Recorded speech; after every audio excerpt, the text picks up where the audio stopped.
नमस्कार, मैं मनीष दिखा एक न्यूज़ 24। पूर्व केंद्रीय मंत्री जो है प्रेस कॉन्फ्रेंस कर क्या कुछ जानकारी दे रहे हैं, वीडियो सुनिए। जेडीयू कह रही है कि उपेंद्र कुशवाहा जी जेडीयू नीतीश कुमार चिंता नहीं करने का मतलब क्या चिढ़ गई है सर? क्या मतलब क्या बता रहे हैं? जेडीयू अलग स्टैंड दिखा रही है इस पे सर। अरे भैया, उसमें कहीं से जेडीयू के लोग बोल रहे हैं, हम बोल रहे हैं, उसमें कोई अंतर नहीं है, कोई अंतर नहीं। विरासत की व्याख्या शायद कुछ लोग ठीक से समझे भी ना कर लेते हैं। विरासत का मतलब कोई सरकारी पद नहीं होता है। विरासत तो हमारे पूर्वजों ने जो हमको सिखाया, उनकी जो सीख है उसको आगे अब कैसे हम बढ़ाएं ताकि आगे की पीढ़ी उसको सीखे और उसके आधार पर हमारे समाज का निर्माण हो, हमारा समाज चले और सरकार आवश्यकता अनुसार उसके हिसाब से एक्ट। इसमें कौन सरकार में रहेगा नहीं रहेगा, कौन पार्टी रहेगी, इसका सवाल कहाँ उठता है। यह तो ड्यूटी है, हमारी भी ड्यूटी है और बाकी पार्टी के लोगों की भी ड्यूटी है। हम भी दावा करते हैं कि जननायक कर्पूरी ठाकुर जी जो समाजवादी लोग और थे, डॉक्टर लोहिया, उनकी विचारधारा को लेकर आगे बढ़ाने का जो एक काम है, उस काम में हम भी दावा करते हैं कि हमारी पार्टी भी इस काम को कर रही है और पार्टी भी दावा कर रही है, और पार्टी कर, हम भी कर रहे हैं और पार्टी भी कर रही है। हम इसमें कहाँ कह रहे हैं कि हम अकेले हैं या कोई अकेले, यह सवाल नहीं। सब लोग मिलकर कर रहे हैं, अच्छी बात है, सब लोग मिलकर करें, इसमें कहाँ दिक्कत है।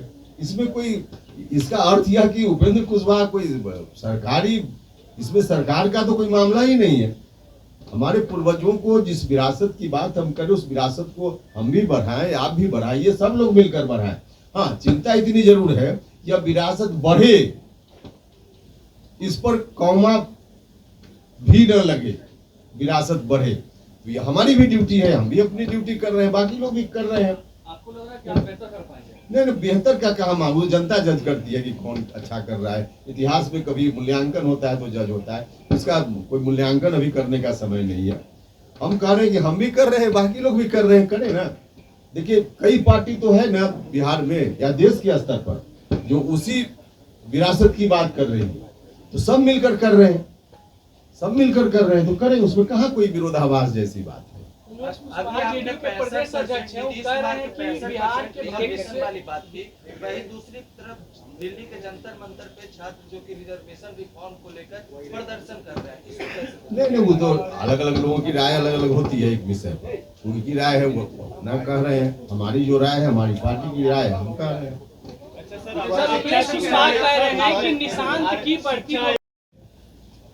अब शिविर में जो प्रस्ताव पारित हुए हैं उसकी कॉपी आप सब लोगों को मिल जाएगी, तो कॉपी दे दीजिएगा। सब लोग उसमें ज़्यादा स्पष्ट रूप से, विस्तृत रूप से आपको जानकारी मिलेगी कि क्या क्या वहाँ प्रस्ताव लिए गए हैं। लेकिन 2-3 प्रस्ताव जो मुख्य है, हम उसकी चर्चा करना चाहते हैं। एक प्रस्ताव है, आदरणीय नेता तब के मुख्यमंत्री श्री नीतीश कुमार जी के नेतृत्व में और उस वक्त की सरकार ने फैसला लिया था कि बिहार में 65% रिजर्वेशन की सीमा को बढ़ाकर बिहार सरकार की नौकरियों में ओबीसी के लिए 65% आरक्षण की व्यवस्था हो जाए। यह फैसला सरकार ने ले लिया था और दुर्भाग्य हुआ कि फिर मामला कोर्ट में चला गया और कोर्ट ने उस पर रोक लगा दी, उस कानून को निरस्त कर दिया। कोर्ट ने निरस्त कर दिया, कोर्ट का अपना दायरा है, उस पर मेरी कोई टिप्पणी नहीं है। लेकिन जो कोशिश नीतीश कुमार जी की थी, वह कोशिश सफल नहीं हुई अंततः, चाहे कारण जो भी हो। अब उस कोशिश को सफल बनाने का काम करना है, क्योंकि नीतीश जी ने जो काम जहाँ तक पहुँचाया, बहुत ही प्रयास किया, अच्छा किया, लेकिन किसी कारण से अगर रुक गया और जनता की इंटरेस्ट का काम है तो निश्चित रूप से हम लोगों की जवाबदेही है कि उस काम को हम लोग आगे बढ़ाएं। नीतीश जी ने, आज तो भारत की सरकार ने बाद में चलकर तय किया प्रधानमंत्री जी के नेतृत्व में कि जात की भी गिनती होगी सेंसस के साथ, लेकिन तब निर्णय भारत सरकार का नहीं था, तो अलग अलग राज्य के लोग स्वतंत्र थे अपने यहाँ सर्वे कराने के, और उसी के आधार पर नीतीश कुमार जी ने बिहार में जातीय सर्वे कराया था और उसमें जो आंकड़े आए थे उन आंकड़ों के आधार पर 65% रिजर्वेशन की बात नीतीश कुमार जी ने अंतिम रूप से तय कर दिया था, लेकिन रुक गया, नहीं हुआ। तो हम लोगों ने अपनी पार्टी में प्रस्ताव लिया है कि इस बात को लेकर हम आगे अपनी बात करते रहेंगे।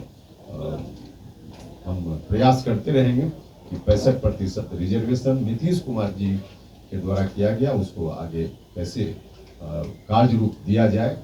तो यह एक महत्वपूर्ण विषय वहाँ प्रस्ताव के रूप में हम सब लोगों ने लिया है।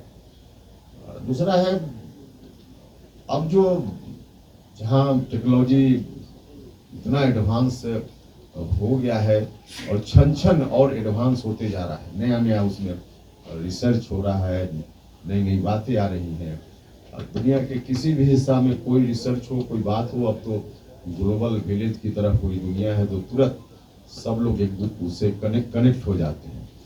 आज की तारीख में अब उससे मुकाबला हमको करना पड़ेगा और उससे मुकाबला करने के लिए जो वर्तमान पीढ़ी है, युवा पीढ़ी या अभी के बाद जो आने वाली युवा पीढ़ी है, उसके लिए हम लोगों को प्लेटफॉर्म ऐसा देना पड़ेगा कि किसी भी मामला में दुनिया में कहीं कुछ हो रहा है उससे पीछे बिहार का भी विद्यार्थी, बिहार का युवा न रह जाए।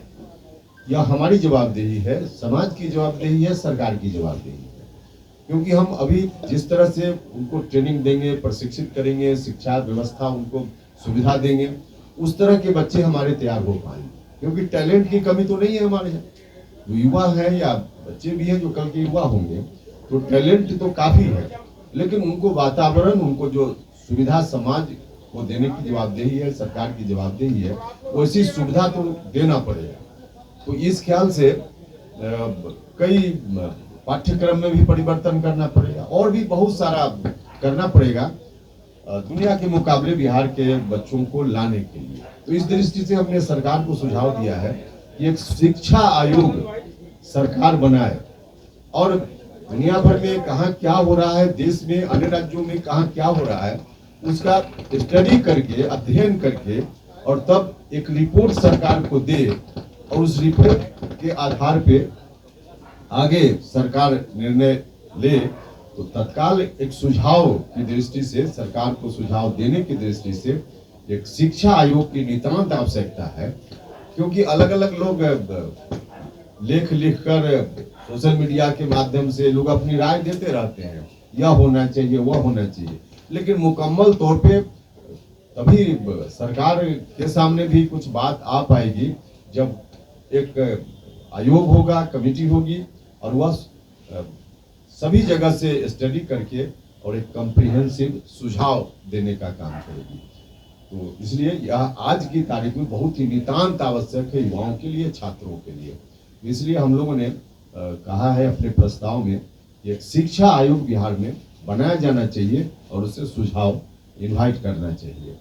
तो यह महत्वपूर्ण मांगों में शामिल है। और उसके अलावा पटना का नाम पाटलिपुत्र किया जाए, यह तो पुरानी मांग हमारी रही है, तो है ही। शिक्षा की बात हम जब करते हैं तो 25 सूत्रीय डिमांड कभी हम लोगों ने तत्कालीन राज्य की सरकार के समक्ष रखा था और उसके लिए हम लोगों ने बहुत संघर्ष भी किया, प्रयास किया, हर तरह से अभियान चलाया, लाठी भी चली, लाठी भी हम लोग खाए, आप सब लोगों को मालूम है। लेकिन अंततः उसका परिणाम निकला। हम धन्यवाद करना चाहते हैं आदरणीय नेता नीतीश कुमार जी को, उस समय मुख्यमंत्री थे, और अभी की भी सरकार, सम्राट चौधरी जी की सरकार भी धन्यवाद की पात्र है कि दोनों सरकार ने शुरुआती दौर में नीतीश कुमार जी ने बहुत कुछ और बाद में अभी भी आज की भी सरकार 25 सूत्रीय डिमांड के अनुकूल लगातार बहुत ही अच्छे डिसीजंस नीतीश जी ने भी लिए और आज की सरकार भी ले रही है। और 25 सूत्रीय डिमांड में से अनेक डिमांड राज्य की सरकार ने पूरा कर दिया है। उस पर भी हम लोगों ने चर्चा की कि कौन कौन डिमांड पूरा हो गया है। अब आप लोगों को मालूम है, उस पर विस्तार से बोलने की जरूरत नहीं है। हम लोगों ने उदाहरण के लिए बताते हैं। सबसे पहली मांग हमारी थी कि जो टीचर की बहाली उस वक्त हो रही थी, उसके चलते क्वालिटी बहुत प्रभावित हो रहा था। तो हम लोगों ने कहा था कि टीचर की बहाली की यह जो प्रक्रिया है, तरीका है, उसको रोकिए और बीपीएससी या उस तरह की कोई संस्था बनाकर टीचर की बहाली कीजिए। तो सरकार ने फैसला लिया और बीपीएससी से बहाली हो रही है। तो अनेक इस तरह की मांग है। हम लोगों ने कहा और सरकार ने मान लिया, और उसका नतीजा है कि आज शिक्षा व्यवस्था पहले के मुकाबले में बिहार में बेहतर हुई है। लेकिन अभी भी उसमें से कुछ सुझाव हैं जो काफी महत्वपूर्ण है, अभी भी लंबित है, नहीं हो पाया है। तो उसके लिए भी हम आगे हमारी पार्टी प्रयास जारी रखेगी कि कैसे शिक्षा सुधार से संबंधित उस समय की जो छूट गई मांगे हैं, बच गई मांगे हैं, उसको पूरा किया जा सके। तो कुछ महत्वपूर्ण फैसलों में हम लोगों ने यह किया है, जिसकी सूचना हम दे रहे हैं। बाकी और भी फैसले हैं जो प्रस्ताव की कॉपी आप ले लीजिएगा, तो उससे सारी जानकारी आपको प्राप्त हो जाएगी। मोटे तौर पे यही था। ये क्या मामला, हम तो इसमें कहाँ मामला है सर? सवाल इसलिए उठ रहा है कि आपने कहा कि बिहार की जनता चाहती है कि उस विरासत को आरएलएम संभाले, तो आरएलएम के मुखिया आप इसी चलते सवाल उठ रहे हैं? नहीं, देखिए, बिहार में इस पर अलग अलग लोगों का आकलन हो सकता है कि कितना परसेंट जनता क्या चाहती है। तो अलग अलग जो सेक्शन है या जनता का डिवीजन कर लीजिए, कुछ लोग चाहते हैं यह विचारधारा चले, कुछ लोग चाहते हैं वह विचारधारा चले। हमारे देश की तो यह खासियत है कि असहमति के बीच सहमति बनाकर चलना। तो अलग अलग विषयों पर, अलग अलग विचारों पर अलग अलग लोगों की राय, और अलग अलग लोग मतलब अलग अलग समूह की राय हो जाती है। तो उस समूह के आधार पर हमारे साथ जो लोग हैं वो तो चाहते ही हैं कि आरएलएम आगे बढ़े। स्वाभाविक है ना, हम चाहेंगे आरएलएम आगे बढ़े, दूसरी पार्टी के लोग चाहेंगे कि उनकी पार्टी आगे बढ़े। तो सब लोग काम करते हैं, इसमें कहीं से कोई विरोधाभास जैसी बात है ही नहीं।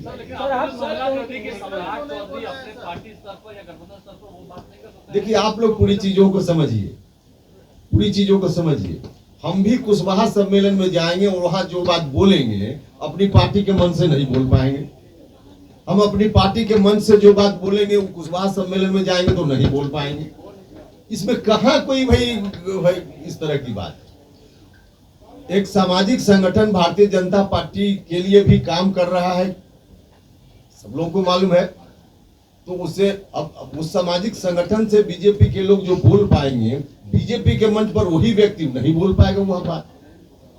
तो ये इसमें कहा, हमने कुछ ऐसा कहाँ कहा है? एक सवाल है, आपने कहा कि एक बहुत बड़ी जमात है बिहार की और देश की जिसको इस बात की चिंता है कि नीतीश कुमार जी के बाद उनकी विरासत को कौन संभालेगा? भैया, चिंता तो जेडीयू के लोग नहीं चिंता है, ये उनकी भी चिंता है। इसमें फिर विरोधाभास की बात कहाँ है? हम तो कह रहे हैं कि जेडीयू के लोग भी इस बात के लिए चिंतित हैं, और स्वाभाविक रूप से थोड़ा दर्द, भले लोग हमको माने ना माने, लेकिन उपेंद्र कुशवाहा ने भी खून पसीना लगाकर उसको बनाया है, इसलिए थोड़ी चिंता तो मुझको भी रहती ही है, भले हम अलग पार्टी। अच्छा, अभी जेडीयू सही राह पे चल रही है?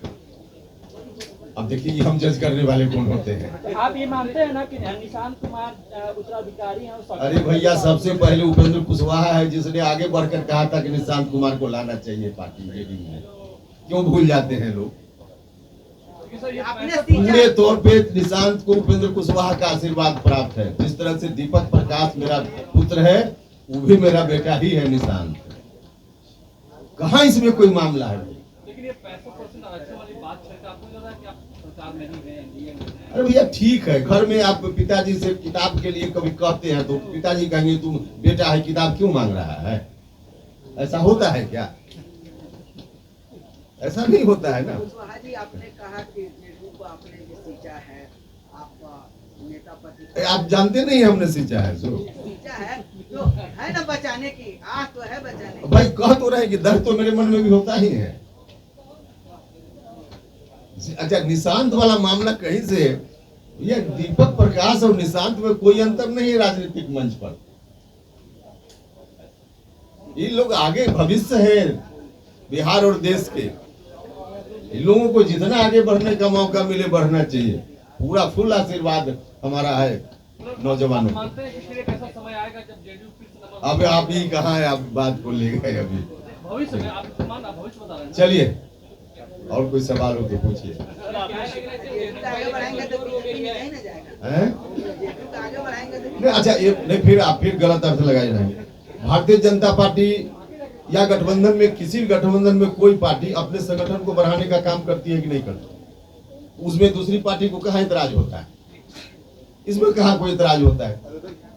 छात्र का बहुत आंदोलन शुरू हो गया पटना में, देखिए तेजस्वी यादव भी जा रहे हैं, लगातार मिल रहा है, क्या कोई नई सुबुगाहट बिहार में दिख रही है क्या? छात्रों के साथ कई दिनों से बैठे हुए हैं। देखिए, छात्र हो युवा हो, छात्र भी युवा ही है, हम किसी स्पेसिफिक डिमांड या किसी ग्रुप की बात नहीं कर रहे हैं कि कौन कहाँ आंदोलन कर। हम जनरल बोल रहे हैं कि जब हम लोग युवा थे और आज का जो युवा है, दोनों समय में काफी फर्क है। दोनों के दिल दिमाग में, मस्तिष्क में, समय में, वातावरण में, दुनिया में बहुत परिवर्तन है।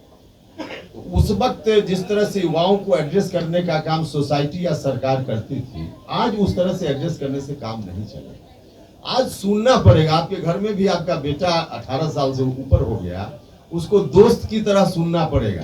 पहले हम लोग बोलते थे और पिताजी को बात ठीक न लगती, एक बार डांट ही देते थे, अगली बात हम लोग बोलते ही नहीं थे। लेकिन अब डांट जैसा नहीं चलेगा, अब उसको दोस्त की तरह व्यवहार करना पड़ेगा। युवाओं को अब उस तरह से समझना पड़ेगा क्या चाहते हैं युवा, उनकी बात को सुनना पड़ेगा और जहां लगेगा कि ठीक बात है तो उसको इम्प्लीमेंट करना पड़ेगा। तो युवाओं से संवाद तो सब लोग को अब रखना ही पड़ेगा। हम देखिए, हम जो कुछ भी बोलते हैं थोड़ा व्यापक हिसाब से उसको सोचिए, सीधे मत सोच लीजिए कि उपेंद्र कुशवाहा बोल रहा है तो मुख्यमंत्री वाला कुर्सी चाह रहा है। ऐसा थोड़े होता है, कुर्सी ऐसे मिलती है। अभी सम्राट चौधरी जी मुख्यमंत्री है, चल रहे हैं, अच्छा काम कर रहे हैं।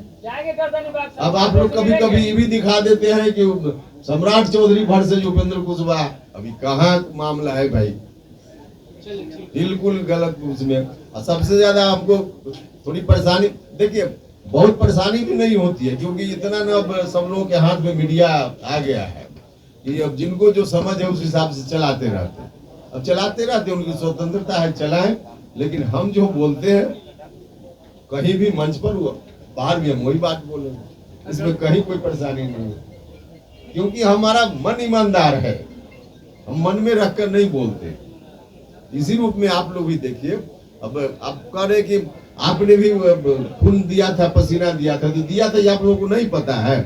अभी समता पार्टी जब बनी, अच्छा बहुत सारे लोग ऐसे हैं अभी जेडीयू में भी कि जिनको नहीं पता होगा उस समय क्या क्या दर्द नीतीश कुमार जी के साथ हम लोगों ने बिहार में सहा था।